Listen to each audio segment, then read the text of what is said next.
If you have been dreaming of starting your own small business, but you don't know where or how to start, this video is for you. This is not a get-rich-quick tutorial, but instead how to build a successful business over time with consistency and dedication. If you want your business to last and survive for years to come, you need a solid foundation which will take time to build. But once you have it, you'll be able to watch your business grow into exactly what you want it to be. My name is Sarah and I started my own small business called Colorfully Sarah Shop, where I sell digital cross-stitch patterns and cross-stitch accessories. In the last year, I was able to start my business from scratch with $0, and within 6 months, I was able to make enough money for it to replace my full-time job. And now I get to work from home with my pets, doing exactly what I love every day. If this is something that you are serious about and you really want to do, take it from me, you can do it too. So today I'm going to be sharing with you some tips that I learned from my first year of business that I don't necessarily hear other people talking about on YouTube, but I hope that some of you who want to start your own small business will find this video helpful and you can learn from my mistakes. Okay, so the first thing that you need to do before you start posting on social media or figuring out what product you're going to sell is you need to be in the right mindset. You have to be in the mindset that you are a small business owner. You just have to be confident in yourself, and you have to market yourself in a way where people want to learn from you or people want to be inspired by you. You have value in the content that you post. People want to buy from somebody who they relate to, who inspires them, something that they get value from. I'm not just selling cross-stitch patterns, I'm selling an activity for people. I am giving them a hobby, I'm giving them comfort, I'm giving them a relaxing activity that they enjoy. It's more than just the pattern that I'm giving them, if that makes sense. And that's the case for a lot of businesses. So on top of just your product itself having value, try to figure out what other value you can provide for your customers. Kind of going along with mindset, my second tip would be don't fear failure. The last thing you want is 10 years from now to regret not having started a small business now. If this is something that you've been dreaming about for a long time, you literally just have to get started. And honestly, I keep saying this, like the best thing that you can do is to just jump right in. You're gonna learn as you go. Even if you make mistakes along the way, it's fine. That's how you learn. And to be honest, it's kind of nice in the beginning if you don't have a ton of followers because you can make mistakes and nobody cares. You don't have these high expectations of you have to be perfect and everything you post has to be flawless. You can learn along the way, and that's something that I wish I had more of, to be honest. I was very fortunate that pretty early on to my Instagram posting, my account blew up. Like within 6 months of posting on Instagram, I had almost 30,000 followers. And that was really fun because my business was blowing up and my shop was getting tons of sales. But at the same time, I was very nervous posting on social media because I was still a baby. I was still learning everything. And now suddenly I have an audience who expects something of me and I have no idea what I'm doing. So honestly, enjoy the time where you don't have a lot of followers and you can just experiment and figure out what works, what's fun, what you enjoy doing, what feels right for your business. If you're so worried about what people think, just do what I did and don't tell anybody. Just start your own Instagram account or YouTube or TikTok or whatever you want to post on. Don't add anybody that you know in real life. Don't tell anybody about it. Just start it and see where it goes. And then eventually if it gets to the point where you feel confident enough with it and you're proud of how far it's come, then you can tell people. This honestly relieved a ton of stress for me because the last thing that I wanted to worry about was what people in high school are gonna think about me. And you know what? They don't deserve to run my life. I deserve to run my life. So don't let those people hold you back. I can guarantee you that even if they don't seem like they support you, or if they are judgmental, or if they don't understand, I'm willing to bet that they are jealous in some way that you have the guts to start your own business and they probably wish that they could do it too. Another tip for starting your own small business is consider where you will be putting most of your time. Are you going to be making your products by hand? Are you going to be making like jewelry or clay or like physical products? Are you going to be designing them and manufacturing them, outsourcing your products? Like if you make stickers, are you going to print them yourself? Are you going to get them outsourced by somebody? Figure out where most of your time is going to be spent, and then you will be able to use that strategically to your advantage. For example, I mostly sell digital products, which is nice on one hand because I spend less time packing orders for people, but the downside to that is there's a lot of fun business content that I miss out on. Like I don't get to show as many videos of me packing orders or, you know, having a successful launch day with tons of sales coming in because all my sales are online. So it doesn't really show as well. But because I don't spend as much time packing orders physically, I'm able to spend more time I'm able to put the time somewhere else, usually into things like content creation and marketing. So if you do end up making physical products, you have to think about where your time is going to go. Are you going to spend more time packing orders and making products than you are posting on social media? If you want to design your own products and manufacture them, then you might have more time on your hands. You kind of have to figure out your schedule and how much time you're going to have, because as a small business owner, especially in the beginning, you have to do everything yourself. You don't really get to delegate tasks to somebody else. So you have to juggle a lot of things. Time time is money. So sometimes you have to pay more money, but it saves you some time. Sometimes you spend a lot of time doing something, but it saves you money. You really have to figure out how to balance it in the beginning. Like when I started selling cross-stitch kits, originally I was printing out the instructions and cutting every instruction by hand with like a paper cutter. That took so much time because I was literally making hundreds of kits and I was wasting like a full day just cutting all the paper for it. Then finally I just decided to order 1,000 of them on Vistaprint. Yes, it was a huge investment, but you know what? I'm gonna sell kits for a long time. And I think it was a smart business decision because now every time I sell kits, I don't have to spend any time prepping the paper. I just take one of the instructions and I put it in the box. My next tip is probably my biggest tip and the one I find myself talking about the most by far. I cannot stress this enough. Do not copy any specific artist. I cannot tell you how many messages I get of people saying, "You've inspired me." And then they go and copy my designs, but change it slightly so that it's their own, but it's just straight up copying.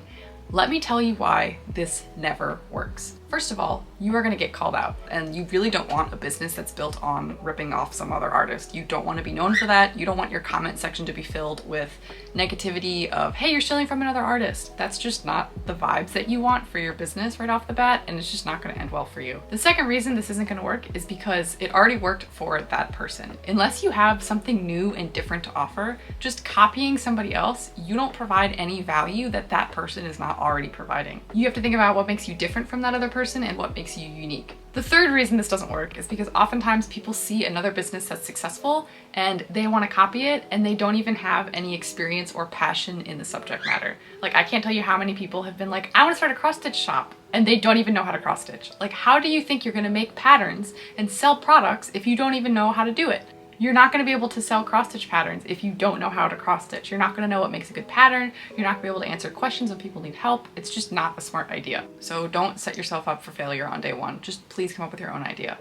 If you're struggling to come up with an idea, my recommendation would be to use like between 5 and 10 artists that you like. Instead of just picking one person that you want to be like, try to find 5 or 10 different accounts that you can pull inspiration from. It will help prevent you from just directly copying one person and making your business too similar to somebody else's. And another important note about this is really try to do your own research. I feel like this gets easier the longer you have your own business. Another thing that kind of goes along with this that I'm not really sure how to phrase very well, but I would not rely on other small businesses to tell you their secrets in order to succeed. I hope that makes sense. What I mean by this is if you frequently find yourself saying, oh, I don't know how to do this and everyone I ask doesn't know, that I feel like is a sign that you need to do the research on your own. I feel like it's such a good skill to have to just be able to do your own research and want to find the answers on your own without having to rely on other people. The main thing about this is developing problem-solving skills. You're gonna come into so many issues as you run your business, and if you have to ask somebody what to do for every single step, you're gonna have a really hard time. So you're really gonna have to get in that mindset of just, I need to figure this out. I need to research it.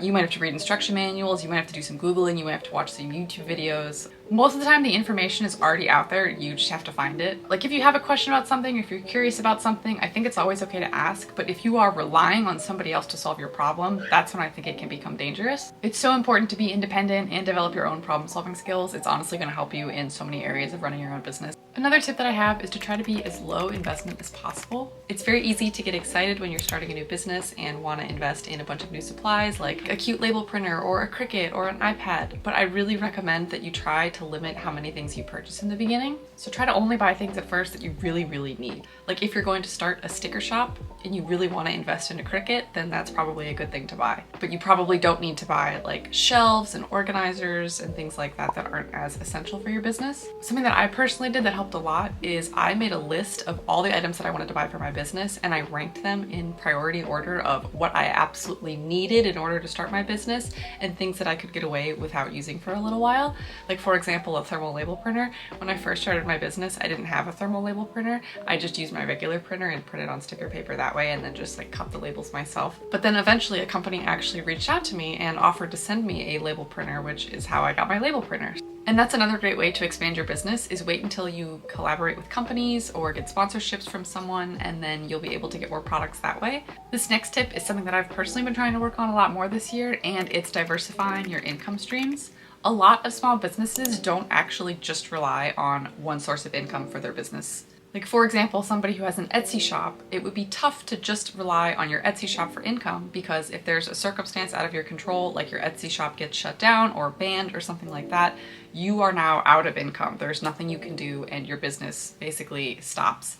Now, if you're able to have your Etsy, maybe also your own website to get some sales from that, maybe you also work with brands and you get sponsorships and collaborations through that. Maybe you also post on YouTube and you're monetized on YouTube. There's so many different types of income streams that you can have as an artist or a small business owner, and I think it's really smart to get as many of those as you can, just for safety purposes.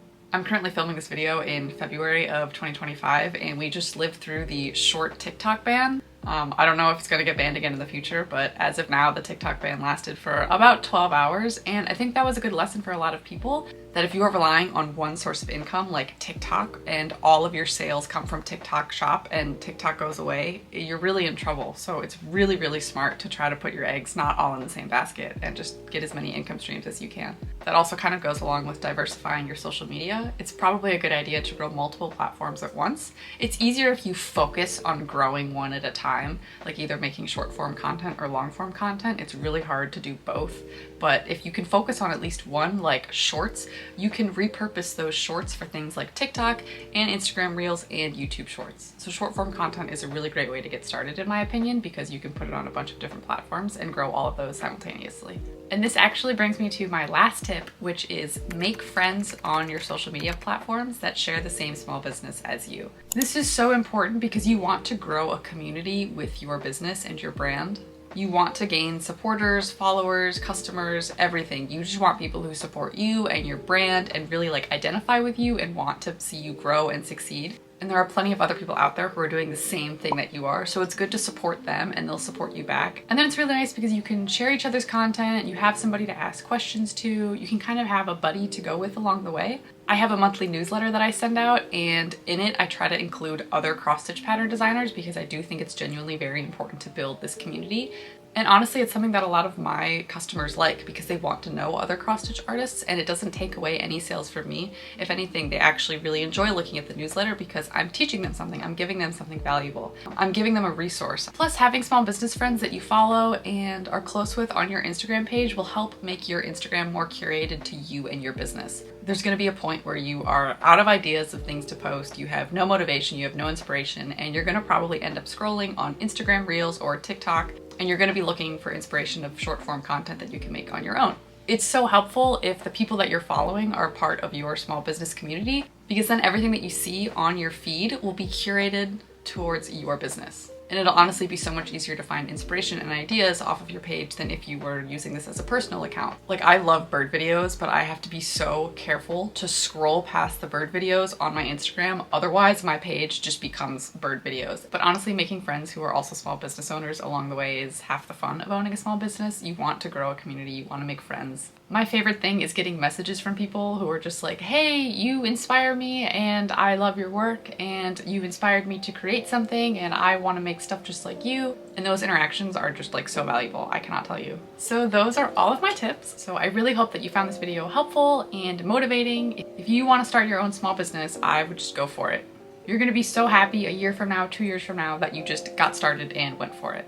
If you found this video helpful or useful, please like the video or leave a comment so that I know that these are types of videos that I should make more of. And if you like the type of content that I make and you want to support me in a way that is zero cost to you, honestly, the best thing you can do is subscribe to my YouTube channel. So thank you guys so much for watching, and I'll see you in the next YouTube video. Bye!